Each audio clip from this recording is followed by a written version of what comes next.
Murabbaha moliyasini tez va oson rasmiylashtirib, aylanma mablag'laringizni to'ldirishni xohlaysizmi? Barcha jarayon bir necha qadamlardan iborat. Birinchi qadam hujjatlarni tayyorlash. Sizga quyidagi hujjatlar kerak bo'ladi. Korxonangiz ro'yxatdan o'tganligi haqidagi guvohnoma, moliyaviy ko'rsatkichlar, balans forma 1-2, biznesingizni yillik aylanmasi haqidagi ma'lumot. Ikkinchi qadam talablarga javob berishingizni tekshirish.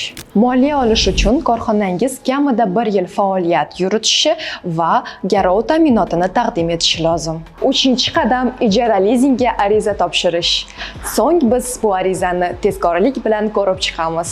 Hammasi juda oddiy. Hujjatlarni tayyorlang, ariza bering va kerakli moliyani oling. Ijara lizing bilan biznesingizni rivojlantiring. Batafsil ma'lumot olish uchun quyidagi raqamlarga murojaat qiling.